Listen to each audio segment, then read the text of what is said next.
ठीक है। तो उपकरण के बारे में आप लोग समझना चाह रहे थे कि उपकरण कैसे बनते हैं, जैसे चापर हुआ, चापिंग हुआ, पेबल हुआ, ये सब नाम आते हैं, तो कैसे बनते हैं। तो देखिए इसमें जो उपकरण जो मिले थे आपके, उपकरण जो उपकरण प्राप्त हुए हमें, तो उपकरणों में जैसे पेबुल आता है, चापर आता है, चापिंग आता है, ये सब कैसे बनते हैं ये जानना आप लिए जरूरी है। जैसे आप लोग कभी हरिद्वार गए हैं कि नहीं, हरिद्वार गए होंगे, नहीं गए हैं तो कभी बालू वालू में देखते होंगे गोल गोल पत्थर ऐसे मिलता है। जैसे क्या होता है कि बड़े बड़े बड़े पत्थर जो है एक दूसरे से टकरा करके, क्योंकि देखिए नदियां बहुत ऊपर से पहाड़ों से आती हैं और वहां से पत्थर टूट टूट के एक दूसरे से रगड़ते हैं, और रगड़ रगड़ के क्या हो जाते हैं, गोलाकार हो जाते हैं, एकदम गोलाकार के। जैसे अभी कहीं पत्थर मिलता है गोलाकार का, तो कहते हैं शंकर जी का ये पत्थर है, इनको ले जाके पूजा भी करते हैं लोग, धार्मिक वो से मतलब महत्वपूर्ण है। तो ऐसे उन लोगों ने उपकरण बनाया इन गोल गोल पत्थरों से। तो जो ये गोल गोल आकार के जो पत्थर मिलते थे ऐसे गोल आकार के, इसी को पेबुल कहा जाता था। पेबुल नाम आता होगा, उसमें देखे होंगे, पेबुल बताएं आपको, पेबुल। पेबुल जो पत्थर थे, ऐसे गोल आकार के पत्थर जो होते थे, इसी को पेबुल कहा गया। अब पेबुल से ही अन्य पत्थर का निर्माण किया गया है। जैसे गोल पत्थर लिया गया, अब उसी पर जो है मतलब चोट करके और उसमें फलक निकाला गया, और फलक निकाल करके उसमें, अब जैसे पेबुल था, अब इसके बाद फिर अब चापर कैसे बनेगा पेबुल से, देखिए चापर, तो हम एक गोल पत्थर लेंगे ऐसे, और इसी पर दूसरे पत्थर से इस पर चोट करेंगे, इसी पत्थर पे ऐसे चोट करेंगे, ऐसे मारेंगे, और जब मारेंगे तो इस पत्थर में यहां से एक ऐसे टूट के ऐसे निकल गया, ऐसे ऐसे निकल गया। अब ये जो पत्थर बन गया, ये क्या बन गया, ये चापर बन गया। अब इसका आकार जो होगा ये होगा, ऐसे होगा ये। अब इसी को क्या कहेंगे, चापर कहेंगे हम, चापर। तो देखिए पेबुल क्या है, पेबुल एक गोलाकार पत्थर है। इसमें जैसे हम भगवान का अभी बालू या मोरंग मोरंग आता है घर पे, देखिए उसमें भी गोला गोलाकार का मिल जाता है। तो क्या हो, पानियों में क्या होता है, नदी में रगड़ रगड़ के एक दूसरे से वो गोल हो जाते हैं पत्थर, और उसी का प्रयोग जो है हमारे जो प्राचीन मानव जो थे उनका उपकरण के रूप में किए। अब गोलाकार जो पत्थर था उसी को पेबुल कहा गया, और उसी से जो है अब एक दूसरे पत्थर पे मारे, जो यहाँ से जब चोट किया जाएगा तो यहां से निकल जाएगा, ठीक है। अब उसी में एक उपकरण तकनीकी भी है, जिसे इतिहास में हम बहुत नहीं जाना चाह रहे हैं, क्योंकि इतिहास बहुत, इसमें बहुत विस्तार है। इतिहास होता है, क्योंकि सब्जेक्ट भी हमारा इतिहास हम बता देंगे पूरा, लेकिन क्या है कि यूपी बताना हमको तो हम बहुत, लेकिन जो मेन मेन चीजें उसको जरूर हम बताएंगे आपको, जो एग्जाम में आती है जो चीजें, इसी नाते देखिए पूरा हम बता दिए इसको। अब इसमें क्या है कि अभी तरह जो इतिहास वाले भी बहुत इतना डिटेल नहीं पढ़ाएंगे, तो इसमें क्या है कि तकनीकी दो आती है, इलेक्ट्रॉनिक तकनीकी एक आती है, इंग्लैंड की है, एक लवा लवाई तकनीकी आती है। तो जो इलेक्ट्रॉनिक तकनीकी है, वो जो तकनीकी होती है, वो जो भारी, जब पत्थर से भारी चीजें, जब फलक इससे निकाला, फलक निकाला जाएगा, जब बड़ा सा फलक निकाला जाएगा तो उसे इलेक्ट्रॉनिक पद्धति कहा जाता है। दो पद्धति है, लावा लवाई और इलेक्ट्रॉनिक। इलेक्ट्रॉनिक जो पद्धति है वो ब्रिटेन से ली गई। ऐसे क्वेश्चन पूछेगा इलेक्ट्रॉनिक पद्धति कहाँ से आई थी, तो इलेक्ट्रॉनिक पद्धति जो है ब्रिटेन से आई थी, और लवा लवाई जो तकनीकी है ये फ्रांस से आई थी। तो अब इलेक्ट्रॉनिक जो पद्धति थी, इसे जब बड़ा फलक निकाला जाता था, बड़ा पत्थर, जैसे पत्थर बड़ा उठाया गया, मार दिया गया इस पर से, यहां से ऐसे पूरा निकल गया, तो इसे इलेक्ट्रॉनिक पद्धति कहेंगे। अगर, और जैसे देखिए ये क्या है, चापर है, थोड़ा सा निकाला गया, किस विधि से इसको तोड़ा गया है, लवा लवाई तकनीकी से। तो दो तकनीकियां भी हैं, ये कभी पूछेगा, ISOS में पूछा है कई बार कि मतलब कौन सी पत्थर तोड़ने की तकनीकी है, तो दो तकनीकी है, कौन कौन सी है, देखिए इलेक्ट्रॉनिक, इलेक्ट्रॉनिक तकनीकी,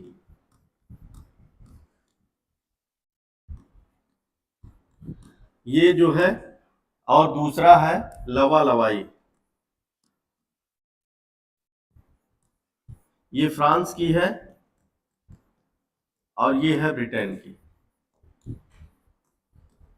इसी तकनीकी से जो है पेबुल को तोड़ करके क्या बनाया गया, उपकरण बनाया गया था, उपकरण बनाया गया था। अब ये हम बताए आपको चापर।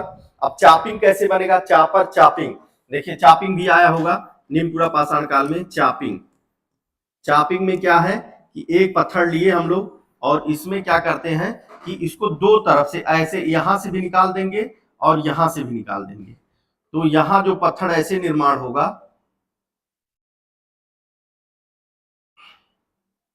ऐसे देखिए ये पत्थर का निर्माण जो हो रहा है ये हो जाएगा आपका चापिंग। मतलब इसमें कैसे किया गया, इधर भी मारा गया पत्थर से, इधर से मारा गया, दोनों तरफ से, यहां से देखिए दो तरफ से यहाँ छोटे छोटे फलक निकले, तो ये जो हो जाएगा ये चापिंग हो जाएगा। ठीक, ये चापिंग हो जाएगा। और हैंडेक्स, देखिए हैंडेक्स संस्कृति कौन थी, कल बताए थे आपको, हैंडेक्स संस्कृति निम्नपुरा पाषाण। और फलक संस्कृति कौन है, मध्यपुरा पाषाण काल। और जो है ब्लड ऑफ यूरिन संस्कृति उच्चपुरा पाषाण काल। ठीक है, तो चापर हो गया, चापिंग हो गया, और क्या है एक हैंडेक्स।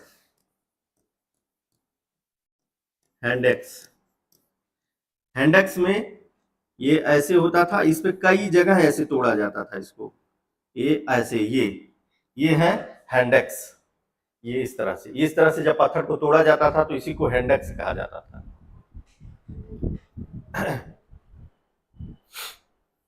और हैंडेक्स का एक और नाम है हस्तकुठार भी इसे कहते हैं, हस्तकुठार। तो चापर हो गया, चापर कैसे बनता था, चापिंग कैसे बनता था, हैंडेक्स कैसे है, और उसी और किससे क्या, पेबुल पत्थर जो होता था उसी को तोड़ करके ये बनाते थे। और दो तकनीकी क्या थी, दो तकनीकी थी हमारे पास, एक कलेक्ट्रॉनिक तकनीकी थी, एक लावा तकनीकी, दो तकनीकी थी।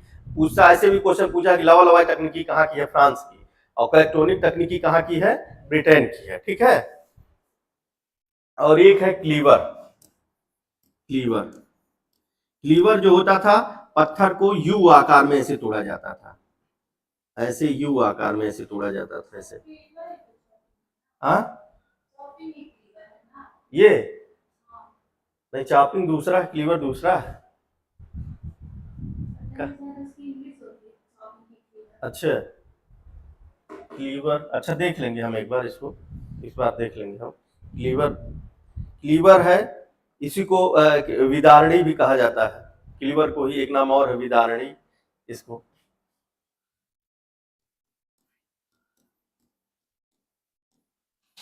इसको हम देख लेंगे, क्लीवर है, इसको क्या आप बता रहे, चॉपिंग ही क्लीवर है। अच्छा, चॉपिंग को क्लीवर कहा जाता है। अच्छा, हाँ, इंडेक्स ही बोलते हैं इसको, हम देख लेंगे एक बार, हम बताएंगे। ठीक है, कल क्लियर कर लेंगे। तो यहाँ तक आप लोग समझ गए, ये पत्थर जो ये क्या बना है, निम्नपुरा पाषाण काल में जो मानव थे तो उनका उपकरण ये था। ये भाई पत्थर था ही, पत्थर संस्कृति है, पाषाणकालीन संस्कृति है। ये गोल पत्थर पाए और उनपे जो है दो तकनीकियों से इनका निर्माण किया था। तो ऐसे निर्माण होता है पत्थरों का, जो उपकरण उस समय पाए गए यही पाए गए थे। ठीक है, यहाँ तक समझ में आ गया आपको, क्लियर है। तो हम लोग कल क्या पढ़े थे, मध्यपुरा पाषाण काल। मध्यपुरा पाषाण काल में हमने कल देखा था कि मध्यपुरा पाषाण काल क्या, किसके लिए बहुत मतलब विशेषता उसकी क्या है, माइक्रोलिथ। यहाँ पर जो पत्थर देखिए, अभी बड़े बड़े पत्थर प्रयोग में लाए गए थे, बड़े बड़े पत्थरों का प्रयोग, यहाँ माइक्रोलिथ प्रयोग किया गया है। माइक्रोलिथ मतलब छोटे पत्थरों का प्रयोग किया गया है। ये मध्य पाषाण काल की जो है सबसे महत्वपूर्ण विशेषता है। और इसमें जो है उपकरण जो थे क्या थे, ज्यामितीय आकार के थे। आप लोगों को कल बताए थे ज्यामितीय आकार, ऐसे क्वेश्चन पूछता है कि कहां पर किसमें ज्यामितीय आकार के उपकरण सर्वप्रथम प्रयोग किए गए। ज्यामिति मतलब क्या होता है, ज्यामिति जैसे त्रिभुजाकार, समचतुर्भुजाकार, चंद्राकार, मतलब इस तरह से, ऐसे देखिए अर्धचंद्राकार, ऐसे अर्धचंद्राकार, त्रिभुजाकार, ये समचतुर्भुजाकार, मतलब इस आकार में जो आपके पत्थर प्रयोग किए जाने लगे, उपकरण जो प्रयोग किए जाने लगे, तो इसी में प्रयोग किए जा रहे हैं। सर्वप्रथम यहीं पर मध्य पाषाण काल में ही क्या होता है, पशुपालन का साक्ष्य यहीं से मिला। अभी तक हमको पशुपालन का साक्ष्य नहीं मिला था, पहली बार मध्य पाषाण काल से पशुपालन का साक्ष्य मिलना शुरू हो रहा है। ठीक है ना, देखिए पशुपालन, पशु तो थे लेकिन पालने का जो सर्वप्रथम किया जा रहा है। अच्छा ये बताइए, सर्वप्रथम पशु कौन था पालने वाला, पालने, कुत्ता, डॉग जो कुत्ता होता है उसी को सबसे पहला जो है पशु बनाया गया था, पालतू पशु जो है पेट एनिमल के रूप में, उसको पहली बार जो है वो किया गया था, कुत्ता जो था। तो पहली बार किस काल में पूछता है, किस काल में पशुपालन का साक्ष्य मिलना शुरू हुआ था, मध्य पाषाण काल में ही जो है इसमें शुरू हुआ था। ठीक है, अब इसी में उस दिन हमने जो है उत्तर प्रदेश की कुछ संस्कृतियां थी, जैसे प्रतापगढ़ का आप बताए थे, प्रतापगढ़, उत्तर प्रदेश में प्रतापगढ़ जिला है, आप लोग जान रहे होंगे। और इसी में हम आपको 3 साइडों को बताए थे एसडीएम करके। एसडीएम, यस क्या है? सरायनहर, सरायनहर राय, डी से दमदमा और यम से महदहा। ठीक है, ये 3 साइडें हम बताए थे। सरायनहर राय उत्तर प्रदेश में, ये बहुत ही महत्वपूर्ण है तीनों साइडें। सरायनहर राय, अब बता दीजिए सरायनहर राय में क्या पाया गया था, क्या महत्वपूर्ण था। अब इसमें देखिए ऐसे कहे थे आपसे, इसको लिखिए 4 3 2, तो एक साथ 4 कंकाल। अब यहाँ पे देखिए सबसे, देखिए पहली बार यहाँ पे सावधान का भी प्रयोग किया जाने लगा। देखिए यहीं पर सावधान का प्रयोग किया जा रहा। मध्य पाषाण काल में जो है क्या, अभी आपको बताए कि पालतू पशुओं का प्रयोग किया जाना, मतलब पालतू पशु यहाँ पे शुरू हो गए। और यहीं पर जो है पहली बार सावधान का प्रयोग मिला है। सावधान मतलब शव को जो है दफनाया जाता था, तो सावधान का भी पहली बार प्रयोग यहाँ पे किया गया। तो एक साथ 4 लोगों को दफनाया गया है, वो कहाँ पे मिला है? सरायनहर राय में। एक साथ 3 लोगों को दफनाया गया है, वो दमदमा में मिला है। एक साथ 2 लोगों को, मतलब एक ही वो है कब्र है, उसी में 4 लोगों को एक साथ दफना दिया गया है। तो अगर ऐसा पूछेगा तो कहां पे हो जाएगा? सरायनहर राय। एक साथ 3 लोगों को तो दमदमा, और महदहा जो है 2 लोगों को। ठीक है, अब यहां से हम बताए थे कि यहाँ पे गर्त आवास, गर्त आवास यहाँ पे मिला था, और गर्त चूल्हा, गर्त चूल्हा का यहाँ पे मिला था। गर्त आवास, गर्त आवास नहीं, हाँ ये जो है गर्त आवास हो गया। गर्त चूल्हा कैसे, क्या है? गर्त चूल्हा जो जमीन ऐसे, मतलब पहले क्या होता था, पहले जो चूल्हा मिट्टी का बनता है वो बनता था, लेकिन उससे पहले मिट्टी को, जमीन को खोद करके उसी में चूल्हा बनाया जाता था। गर्त मतलब गड्ढा होता है। ठीक है, तो उसी में जो है आप देखेंगे, ये गर्त आवास नहीं, स्तंभ गर्त है, सॉरी, अभी गर्त आवास आगे मिलेगा, स्तंभ गर्त। ठीक है, स्तंभ गर्त मतलब क्या होता है? स्तंभ गर्त जो होता है, जैसे कि किसी लकड़ी को आप गाड़े और उसके बाद निकाल लिए जब, तो उसमें गड्ढा जो होता है, तो स्तंभ गर्त और गर्त चूल्हा 2 चीजें वहां पे मिली थी। अब इसके बाद दमदमा में क्या बताए थे कि दमदमा क्या है? दमदार है। जैसे दमदार होता है, याद करने के लिए हम बताए, दमदार होता है तो हाथी दमदार होती है ना, तो हाथी के दांत का लटकन यहाँ पे मिला। हाथी का दांत जो होता है देखे होंगे, उसमें औजार बनते हैं उसमें हाथी के दांत के, उसमें हाथी के दांत का लटकन मिला है यहाँ पर। कहाँ? दमदमा में, क्योंकि दमदार होता है और सबसे दमदार है इस नाते ये सुरक्षित भी है। देखिए ऐसे याद करने का हम बता रहे हैं, बस तरीका एक तरह से कि आपको भूले ना। सबसे दमदार जो होती है, क्या होती है? हाथी दमदार होती है ना, तो हाथी दांत का लटकन जो मिल रहा है वो कहाँ पे मिल रहा है? दमदमा मिल रहा है। और फिर क्या मिल रहा है यहाँ पर मिल रहा है सुरक्षित, सबसे सुरक्षित स्थान। ठीक है, और यहाँ महदहा आपको बताए थे। महदहा में क्या क्या बताए थे? तो महदहा में हड्डियों के आभूषण, सबसे इंपॉर्टेंट क्वेश्चन, बहुत कई बार आईएएस में भी कई बार पूछा, पीसीएस में भी पूछा है कि हड्डियों के आभूषण और हड्डियों के बने उपकरण कहां पर मिले हैं? तो कहां पे मिला है? महदहा में मिला है। तो हड्डियों के आभूषण, जैसे महदहा है, जैसे 4, यही सब ऑप्शन रहेगा, सरायनहर राय, दमदमा, महदहा, एक और रहेगा कोई। अब उसमें पूछ लेगा कहां पर हड्डियों के आभूषण मिले। अब आभूषण कौन पढ़ेंगी? माँ से महदहा, माँ से माँ होता है, तो माँ क्या पहनती है? आभूषण पहनती है। तो यहां से हड्डियों के आभूषण मिल रहे हैं, तो हड्डी के आभूषण, हड्डी के उपकरण, अगर 2 हड्डियों के आभूषण उपकरण मिल रहे हैं तो हड्डियों का क्या होगा वहां पर एक चीज और बताते आपको, क्या होगा? बूचड़ खाना। बूचड़ खाना कहाँ पे? क्योंकि जो जहां पे पशुओं को काटा जाता है वहां से मांस वो किया जाता है, तो ये बूचड़ खाने का साक्ष्य भी यहीं पे कहाँ पे मिल रहा है? महदहा से मिल रहा है। यहीं से कब्रिस्तान भी मिल रहा है, क्योंकि भाई काटा गया, कुछ हड्डी को कब्रिस्तान में ले जाके वो कर दिया गया। और वहीं से मृग श्रृंग का छल्ला मिला है। भाई मृग भी, भाई उसमें बूचड़ खाने में पशु में मृग भी काटे गए होंगे, तो वहां से मृग सिंह के छल्ले मिले। एक दूसरे से जुड़ा हुआ चीजें हैं, आपको ऐसे याद हो जाएंगी। तो अब यहाँ से क्वेश्चन आपको आएगा तो एकदम से देखिए, महदहा में क्या चीजें बता दिए आपको। महदहा में बता दिए कि पहले नंबर पे हड्डी, पहले याद रखिएगा, हड्डी के आभूषण मिल रहे हैं, हड्डी के आपके उपकरण मिल रहे हैं। इसके बाद हड्डी जब आधी मिल रही है तो जरूर बूचड़ खाना रहा होगा, पशु को काटा जा रहा होगा, बूचड़ खाना समझ रहे हैं ना। और उसके बाद फिर क्या है? उसके बाद फिर कब्रिस्तान भी मिला है भाई, उनको दाह संस्कार भी किया जाता होगा कुछ पशु का उसी में, तो कब्रिस्तान भी मिल गया है। तो ये सब चीजें जो हैं अब यहीं, और यहाँ पर भी गर्त आवास और स्तंभ गर्त यहाँ पर भी मिले हैं, महदहा से भी जो आपका सराय नहर राय में मिला है ये यहाँ से भी मिला। ठीक है, तो यहाँ तक कल बताया गया, क्लियर हो गया है। इसको देखे थे, क्वेश्चन देखिएगा तो आपको समझ में आएगा। जब क्वेश्चन आप सॉल्व करेंगे जाकर के चीजें, तब तो आपको समझ में आएगा कि सर हाँ ऐसे यहाँ पे पढ़ाए थे। अब यहीं पे देखिए, यहाँ पर सराय नहर राय और यहाँ माधा से अस्थाई झोपड़ी के भी साक्ष्य मिलने शुरू हो गए। अस्थाई झोपड़ी मतलब मिट्टी घास फूस की बनाई जाती थी यहाँ से, सराय नहर और माधा से।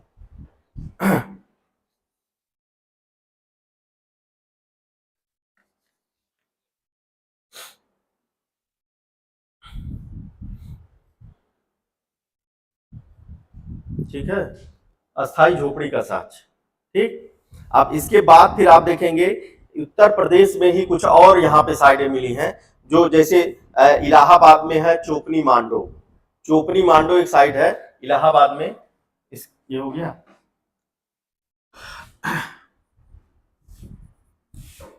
इलाहाबाद बेलन नदी के किनारे चोपनी मांडो। चोपनी मांडो एक स्थल है, उत्तर प्रदेश का है और कहां पर है, इलाहाबाद में ही है चोपनी मांडो। यहां से क्या बनाया गया, यहां से मिला है हाथ से बनाए गए बर्तन। हाथ से बनाए गए बर्तन।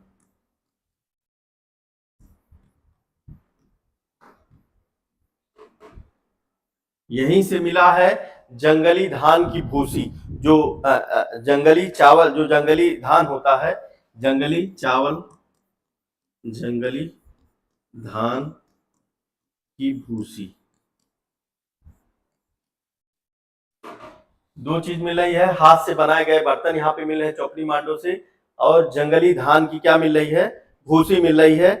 और 13 झोपड़ियों का यहाँ पे साक्ष्य मिला है, 13 झोपड़ी का साक्ष्य, 13 झोपड़ी का साक्ष्य।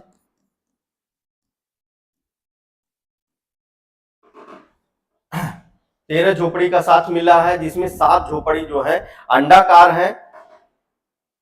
7 देखिए, 7 झोपड़ी जो है इसमें अंडाकार है। अंडाकार मतलब अंडे के आकार में बनी हुई है झोपड़ियां, और 6 गोलाकार।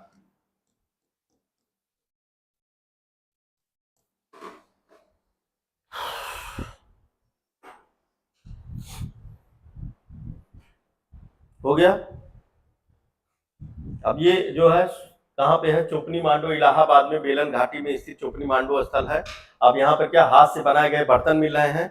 इसके बाद जंगली धान की भूसी, जंगल वाला जो चावल होता था, धान होता था, जंगल में पाया जाता था, वहां पर उसकी भूसी मिली है। और 13 झोपड़ी मिली है, जिसमें 7 का आकार क्या है, अंडे आकार की है, और 6 जो है गोले आकार में है। ठीक, देखिए एक साइड जो उत्तर प्रदेश से इतर मिलता है, जो बहुत ही इंपॉर्टेंट है मध्य पाषाण काल में, जो है बहुत ही इंपॉर्टेंट भीमबेटका, जो कुछ बताए भी थे कल आपको। भीमबेटका सबसे पहली जो है मध्य पाषाण काल में सबसे पहली जो चित्रकारी का प्रमाण मिल रहा है, यहीं से मिल रहा है, भीमबेटका से। भीमबेटका जो है आपके मध्य प्रदेश के रायसेन जिले में स्थित है। भीमबेटका कहाँ है, मध्य प्रदेश के रायसेन जिले में स्थित है। और यहाँ पर क्या मिला है कि जो गुफा है, वहां पे ऐसे छोटी छोटी गुफाएं हैं, उसमें गुफाओं में चित्रकारी मिली है, शैल चित्र नाम से जाना जाता है, चित्रकारी मिली है। तो वहां पर सबसे इंपॉर्टेंट जो है, जो आपके मध्य पाषाण काल से ही वहां जो है क्या किया गया था, चित्रकारी की शुरुआत की गई थी। मतलब मध्य पाषाण काल में ही यहाँ पर चित्रकारी की शुरुआत की गई। उसी गुफाओं में जो है रंग करके चित्र बनाए गए हैं।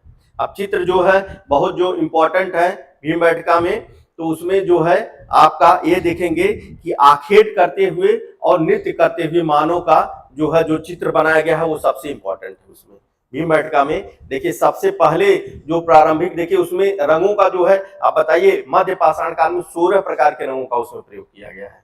16 प्रकार के रंग उसमें प्रयोग किए गए हैं, जिसमें से आप देखेंगे सबसे प्रथम जो रंग था उसमें हरा रंग था, हरे रंग का प्रयोग किया गया। और सबसे अधिक रंग जो प्रयोग किया गया है वो लाल कलर का प्रयोग किया गया है। और सबसे महत्वपूर्ण जो चित्र बनाए गए हैं वो किसके हैं, अगर पूछ लिया भीमबेटका में सबसे महत्वपूर्ण चित्र किसके बनाए गए हैं, तो सबसे महत्वपूर्ण चित्र यही है कि शिकार करते हुए मानव का। जैसे आप देखेंगे किताबों में, आप एंसेंट वाले किताबों में देखेंगे भाला लिए हुए मानव ऐसे जा रहा है और आगे कोई पशु जानवर भाग रहा है, तो ये वाला चित्र सबसे महत्वपूर्ण है वहां भीमबेटका में। तो ये चित्र बनाए गए हैं उसमें, और एक नृत्य करते हुए, ये दो महत्वपूर्ण चित्र तो बहुत बने हैं उसमें। तो ये शैल चित्र जो है भीमबेटका कहाँ पे है, आपके भीमबेटका रायसेन जिले में है। कहाँ पे, मध्य प्रदेश के रायसेन जिले में है। और यहाँ पे जो है जो चित्र मिलना शुरू, अब पूछेगा भीमबेटका में शैल चित्र जो मिलना शुरू हुए वो किस काल से मिलना शुरू हुए, तो मध्य पाषाण काल से शुरू हुए। अगर उसमें सर्वाधिक चित्र की बात करेगा कि भीमबेटका में सर्वाधिक चित्र कब मिले थे, तो नवपाषाण काल हो जाएगा, नवपाषाण। इसके बाद जो आएगा नवपाषाण काल आएगा। तो सर्वाधिक चित्र जो मिले हैं नवपाषाण काल में हुए हैं, लेकिन शुरुआत जो हुई है उच्च पाषाण काल से हुई है। ठीक है, तो ये इंपॉर्टेंट है, इसको ध्यान देना है। ठीक, और इसमें ये जान गए कि कौन कौन सा चित्र जो है महत्वपूर्ण है, ये आपको जानना जरूरी है। तो अगर इसको लिखना चाहते हैं भीमबेटका को तो लिख सकते हैं, 2-3 लाइन बोल दे, नहीं तो फिर बढ़े आगे, जैसा आप लोग कहिए। लिखा दें, बोल दें, लिख लीजिए 2-3 लाइन भीमबेटका लिखिए। भीमबेटका हेडिंग डाल लीजिए, भीमबेटका लिखिए। 1958 में वीएस वाकड़कर वीएस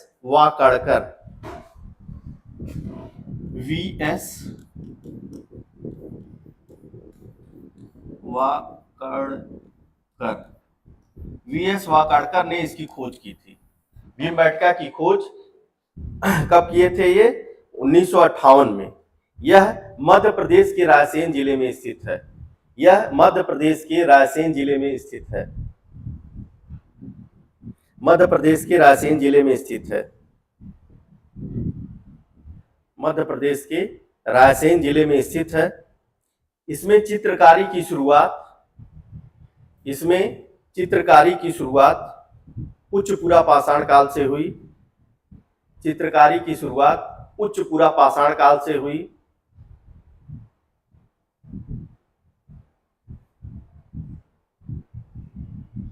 उच्च पुरा पाषाण काल से हुई। इसमें सबसे अधिक चित्र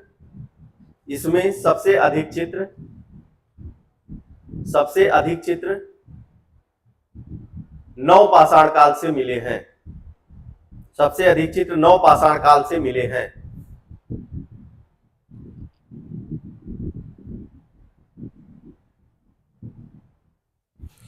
इसमें हरे रंग से प्रारंभ, इसमें चित्रों को बनाने के लिए सर्वप्रथम हरे रंग का प्रयोग किया गया है। इसमें चित्रों को बनाने के लिए सर्वप्रथम हरे रंग का प्रयोग किया गया है।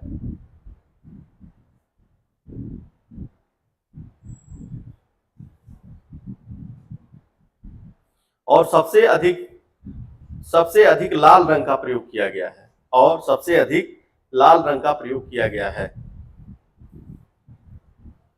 सबसे अधिक लाल रंग का प्रयोग किया गया है। इसमें कुल 16 रंग प्रयोग किए गए हैं।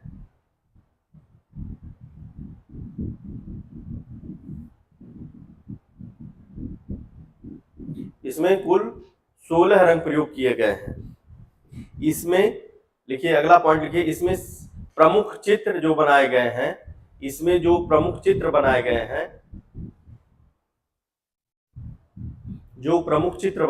हैं, वह आखेट करता मनुष्य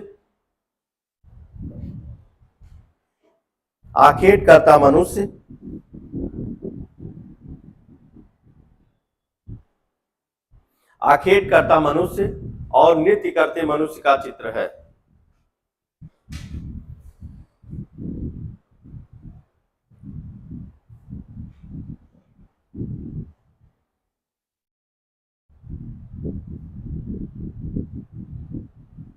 ठीक है, और उत्तर प्रदेश में 3 साइड और यहाँ पे मिली है, उसको नोट कर लीजिए। मिर्जापुर में आपके, मिर्जापुर डिस्ट्रिक्ट जान है ना,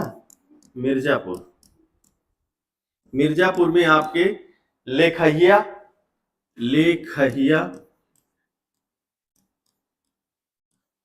3 है। इसमें कभी कभी पूछ लेता है कि मध्य पाषाण काल के और उत्तर प्रदेश के कौन से स्थल, 3 स्थल आपको उधर बताए ही, 3 आपके सरायनारा, मदाहा और दमदमा। इसके बाद एक और बताए, कौन सा बताए, चोकनी मांडो बताए। ये आपका चौथा लेखहिया है। लेखहिया के बाद मुरहना पहाड़ और बघईखोर। मुरहना पहाड़, मुरहना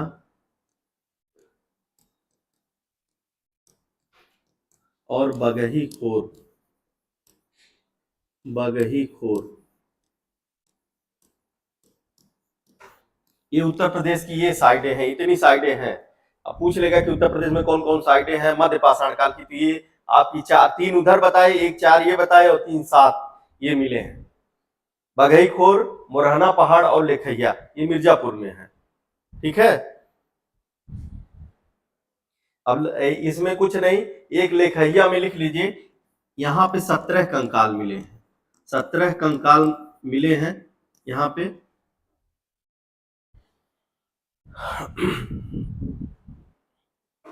और जिसमें सर्वाधिक नर कंकाल है, इसमें सर्वाधिक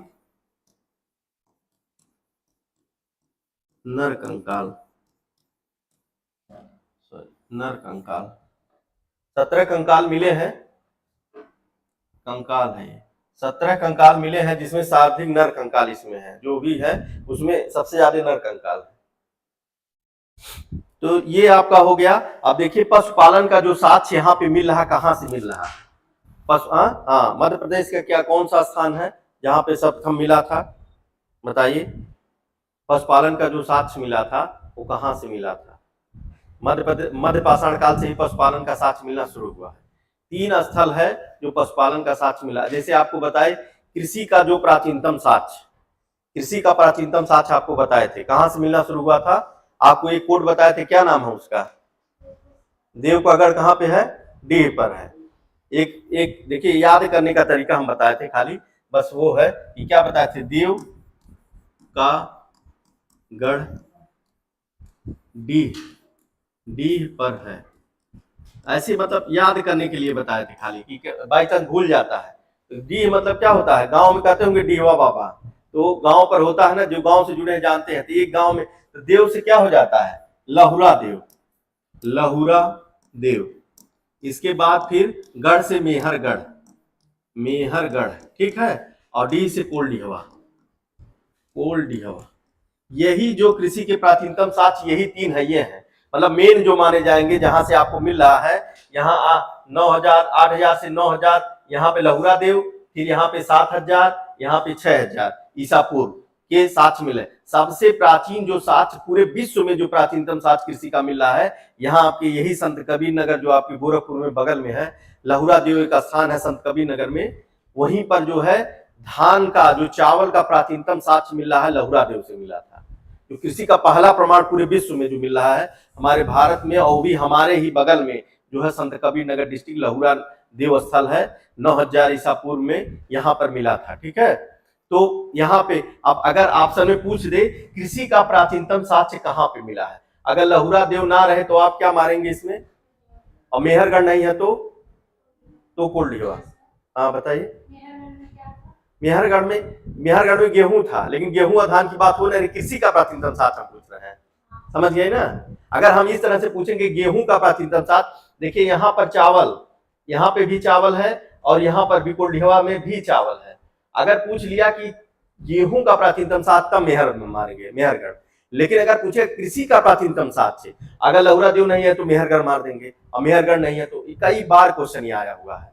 अब बस इतना ही जानना है आपको, 3 पॉइंट। अब इसी तरह से पशुपालन का भी हम बता देंगे, इतने आसान तरीके से बताएंगे, यही आपको याद हो जाएगा। अब देव का गढ़ डीहवा पर याद हो गया तो कभी नहीं भूलेगा, तीनों स्थान लहुरा देव, और लहुरा देव के बाद क्या है आपका? मेहरगढ़ है और कोल्डिहवा है। ये कृषि का प्राचीनतम साक्ष्य कभी नहीं भूलेगा। अब इसी तरह से आपको पशुपालन का भी साक्ष्य याद करा देंगे, एक छोटा सा ट्रिक्स के माध्यम से बताएंगे, और वो भी याद हो जाएगा, कभी नहीं भूलेगा, जैसे ये याद हो गया। तो कृषि का सबसे प्राचीनतम साक्ष्य जो मिला है वो मध्य प्रदेश के आदमगढ़ डिस्ट्रिक्ट है, आदमगढ़ क्षेत्र से, वहां पर जो है कृषि का प्राचीनतम साक्ष्य मिल रहा है। और एक स्थान है, अरे सॉरी कृषि हम कह रहे हैं, पशुपालन का। ठीक, पशु का जो प्राचीनतम साक्ष्य है, दिमाग देखिए कहीं दूसरे जगह सोचने लगता है तो फिर वो चीजें वही निकलने लगती है।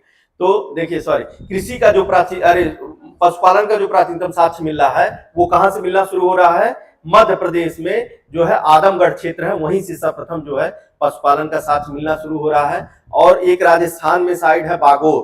बागोर जो है ये मध्य पाषाण काल की सबसे बड़ी साइट थी ये, यहाँ से भी जो है पशुपालन का साक्ष्य मिल रहा है। और तीसरा स्थान है लोटेश्वर गुजरात में। 3 स्थल महत्वपूर्ण है जो कहां पे क्या मिला है? पशुपालन का साथ। जैसे कृषि का 3 बताए, इसी तरह से पशुपालन का भी 3 है।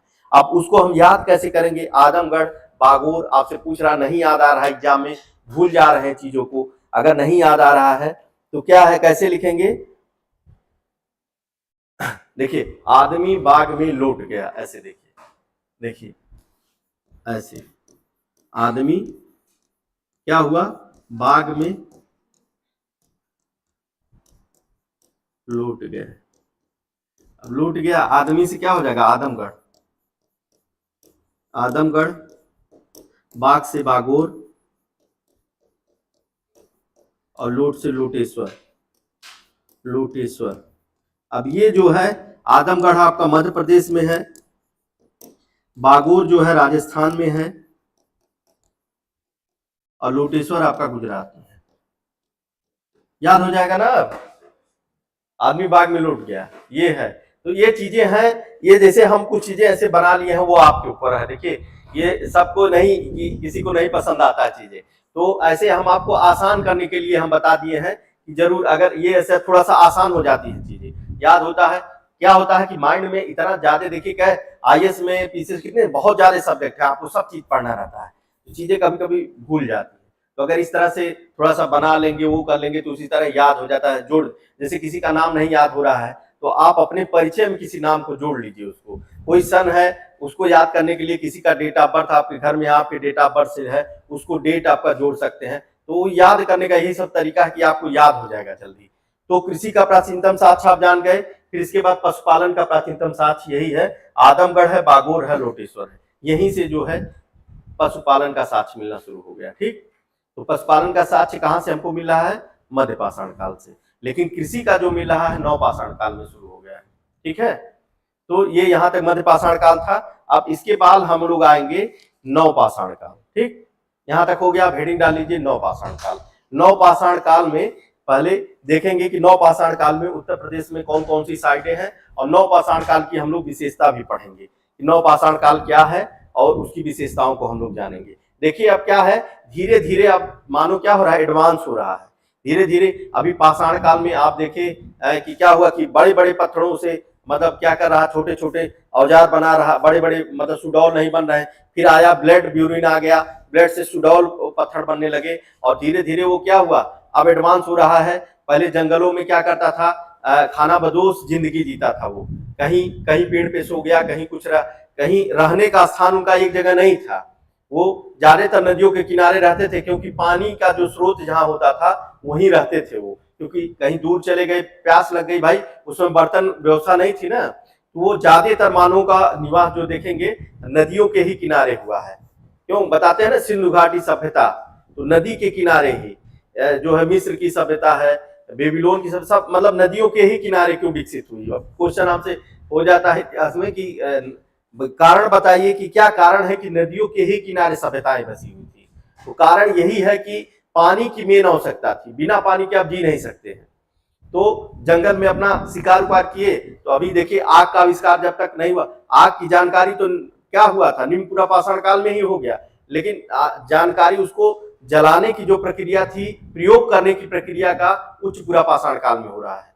तो पहले उसके पहले क्या कर रहा, कच्चे मांस खा रहा मनुष्य, लेकिन उसके बाद जो है उच्च पूरा पाषाण काल में जब उसको जानकारी हो गई कि आग को जो है जला करके ऐसे और उसमें मांस भून करके खाने पे और अच्छा, तो वो उसका प्रयोग करना शुरू कर दिया। ठीक, और इसके बाद आप देखेंगे नवपाषाण काल में, नवपाषाण काल ये है, देखिए यहीं पर जो है क्या हो रहा है, कृषि की उत्पत्ति, मतलब कृषि का जो है उत्पत्ति यहीं पे हो रही है।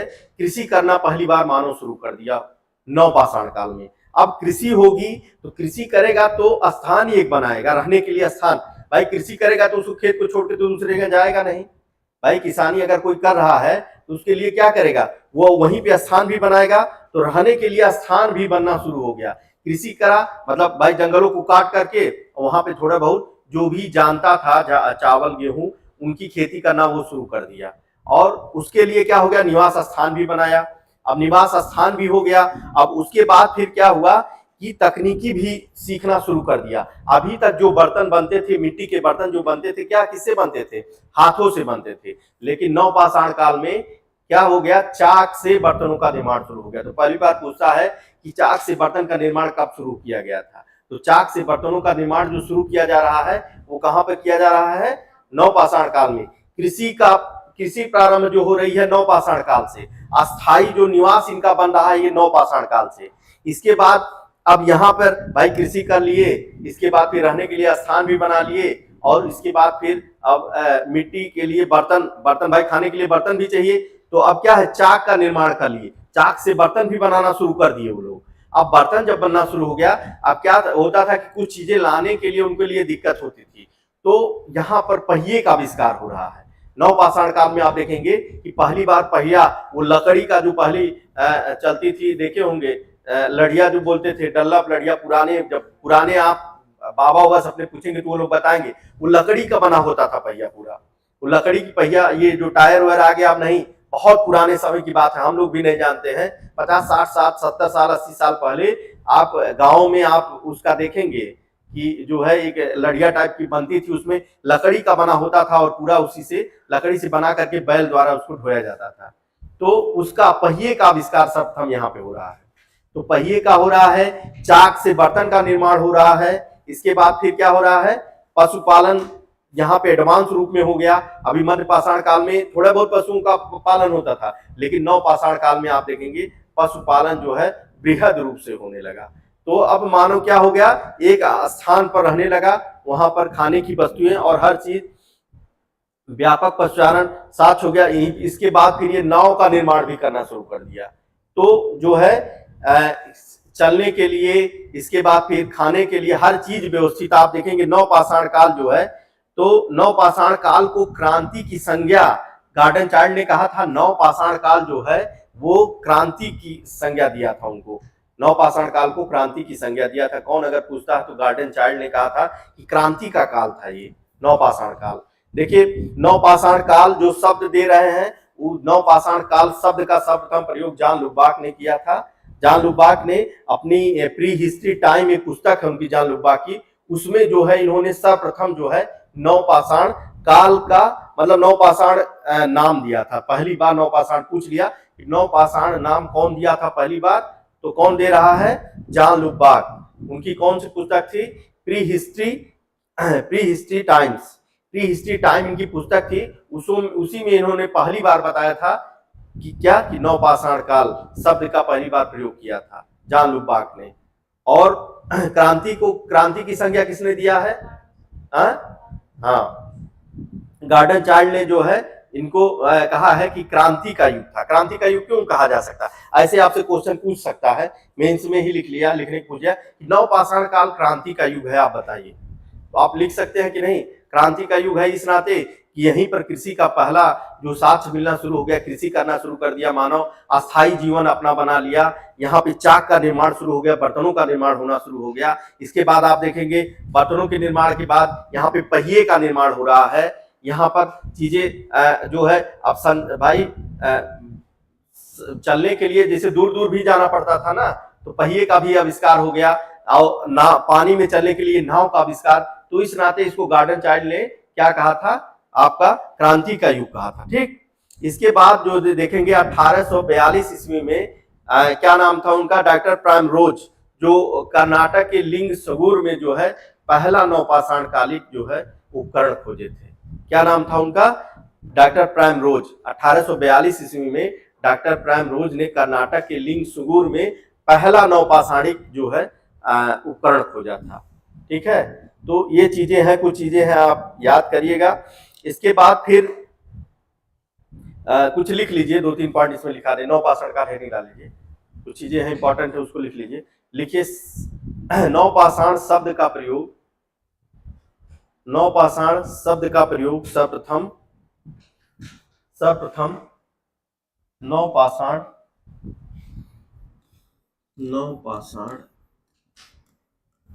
काल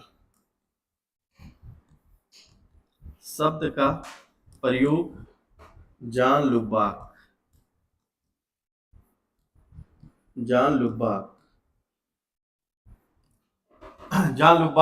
ने अपनी पुस्तक प्री हिस्ट्री टाइम, इनकी पुस्तक है प्री हिस्ट्री टाइम में जो इन्होंने सर्वप्रथम नवपाषाण काल शब्द का उल्लेख किया है।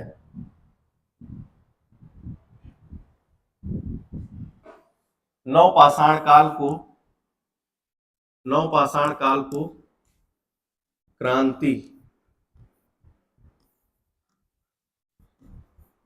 क्रांति की संज्ञा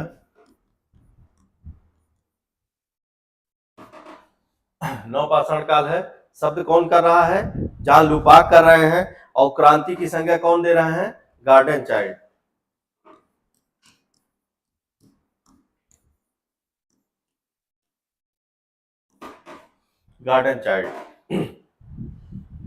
फिर लिखिए 1842 ईस्वी में, अगले पॉइंट से 1842 ईस्वी में प्राइम रोज ने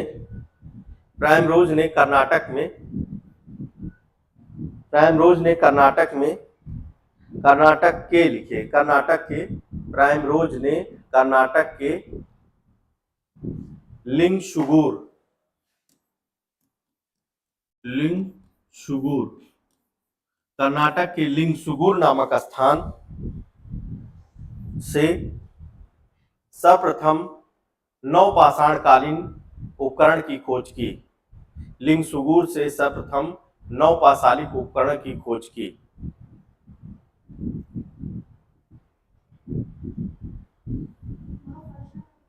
हाँ, नवपाषाण उपकरण की खोज की।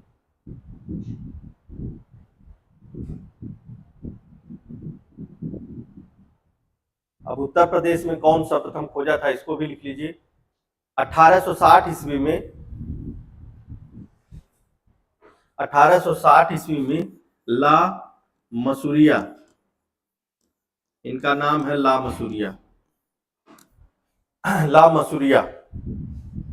1860 ईस्वी में ला मसूरिया ने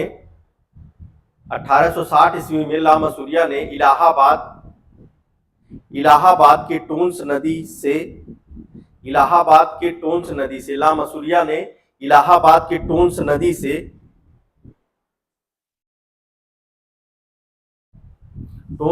से सर्वप्रथम नवपाषाणिक उपकरण खोजा।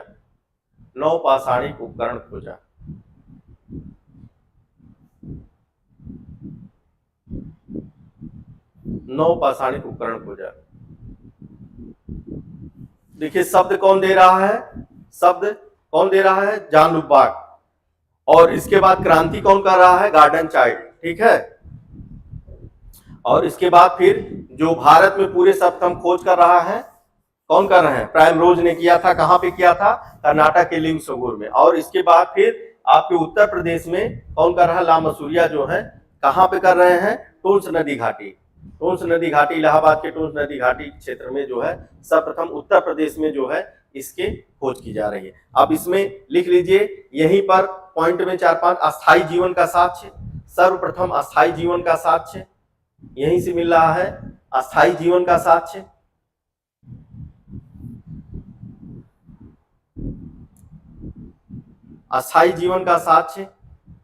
कृषि का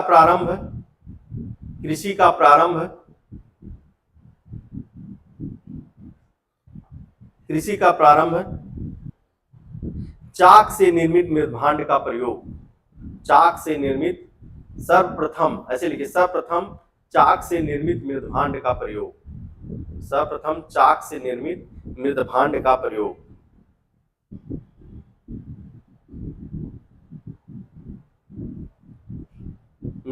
का प्रयोग, पहिए की शुरुआत, पहिए का आविष्कार, ऐसे लिख लीजिए, पहिए का आविष्कार,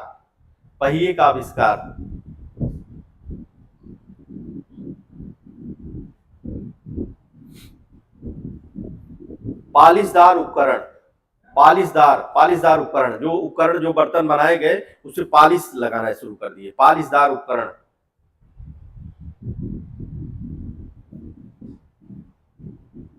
व्यापक पशुपालन का साक्ष्य, व्यापक पशुपालन का साक्ष्य। और नाव का निर्माण, नाव, नाव,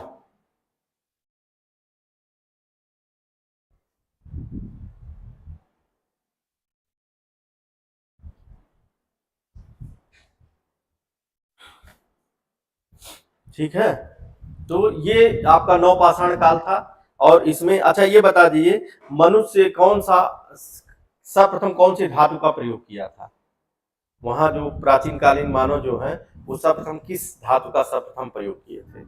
हाँ हाँ, तांबे का। देखिए क्वेश्चन आ जाता है कभी कभी, तांबे का सर्वप्रथम जो धातु का प्रयोग कर रहा है, लोहा बहुत बाद में प्रयोग हो रहा है, तांबा है, सोना है, इसका पहले प्रयोग होना शुरू हो गया था।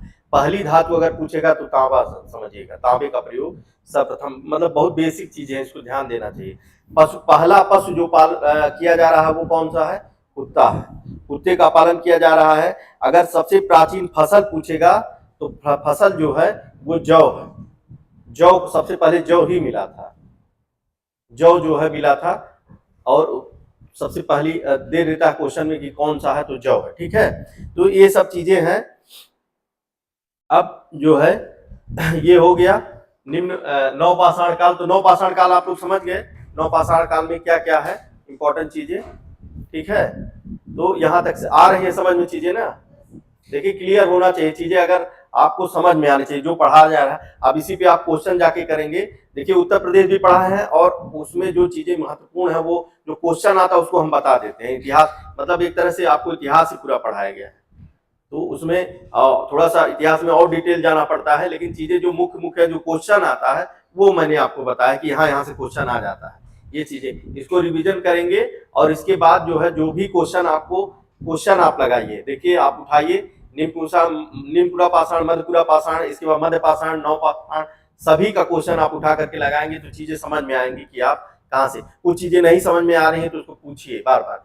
देखिए तैयारी करने का यही तरीका होता है कि आप ऑब्जेक्टिव सॉल्व करिए, इसके बाद मेंस में जो क्वेश्चन है उसको अभी तो शुरू में अभी तो धीरे धीरे अभी हो रहा है, तो अभी क्वेश्चन अभी ऑब्जेक्टिव भी सॉल्व करिए। धीरे धीरे क्या होगा, जब बढ़ने लगेगा आपको एनसीईआरटी भी हो जाएगी, हो जाएगी थोड़ा जो दिमाग होता है आपका, जब वो हो जाएगा एक तरह से शब्दों को पकड़ने लगा, चीजें आ जाएंगी, तब आप मेंस भी लिख सकते हैं। अब इसी में आपको दे दिया जाए नवपाषाण कालिक संस्कृति। अभी जो गार्डन चाइल्ड ने कहा है कि क्रांति का युग, तो आप जरूर आप 50 शब्द में लिख सकते हैं कि मतलब नवपाषाण काल को क्रांति का युग गार्डन चाइल्ड ने कहा, क्यों कहा है, तो आप उसी पे लिख दीजिए क्यों कहा है।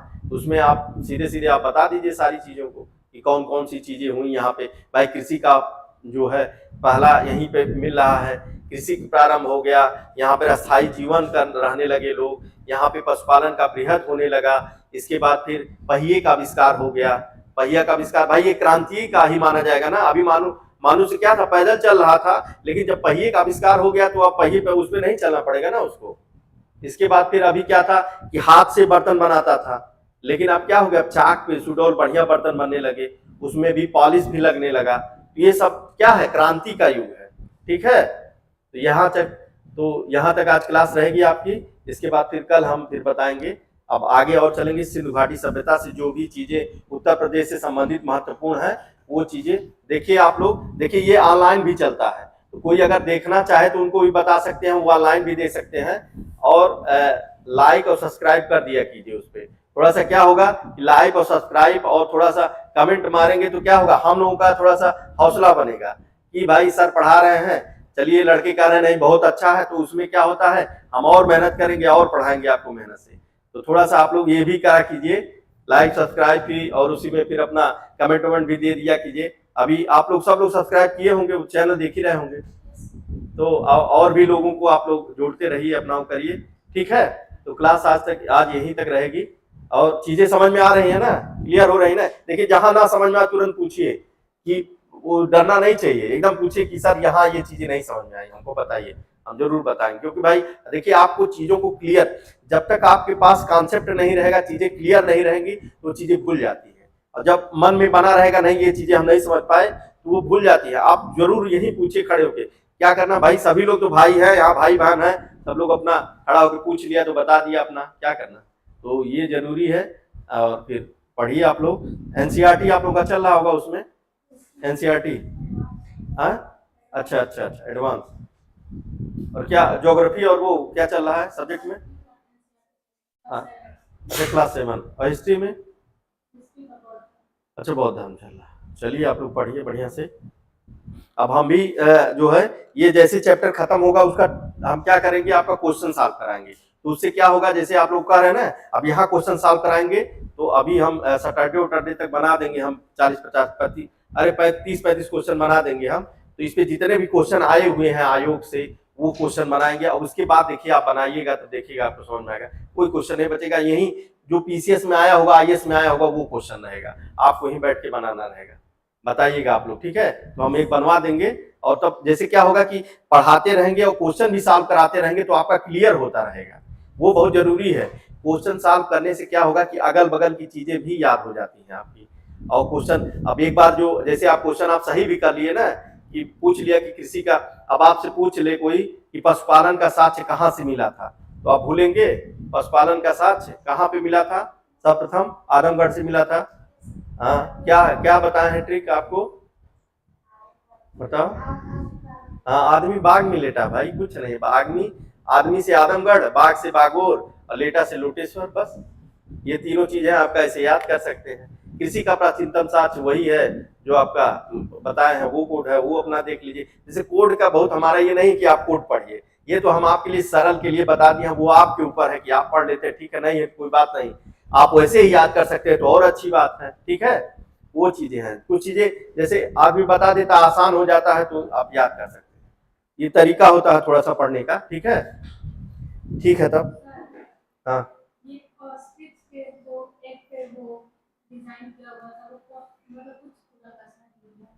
कौन किस पे? हाँ हाँ हाँ हाँ हाँ हाँ, उच्च पूरा पाषाण काल का। हाँ हाँ हाँ हाँ, वो तो, हाँ वो है उच्च पूरा पाषाण, क्योंकि अब हम उसको भी बताए हैं भाई, हमारे पास ज्ञान है, लेकिन उसको अब क्या है कि पूरा हिस्ट्री बताना नहीं है वो। हाँ नहीं, हाँ उच्च पूरा पाषाण काल वो कंफर्म उच्च पूरा पाषाण काल का है। जो भी चीजें हैं आप पढ़ते रहिए, पूछते रहिए, जो भी ना समझ में आए वो चीजें पूछिए, ठीक है? और हम कोशिश कर रहे हैं कि डिटेल में एकदम आपको इतिहास भी थोड़ा बहुत अपना उसी में चलता रहे। जब इतिहास पढ़ाया जाएगा तब आपको समझ में आएगा कि हाँ ये चीजें तो सर पढ़ा दी हैं उसी में, उत्तर प्रदेश में ही। ठीक है, ठीक।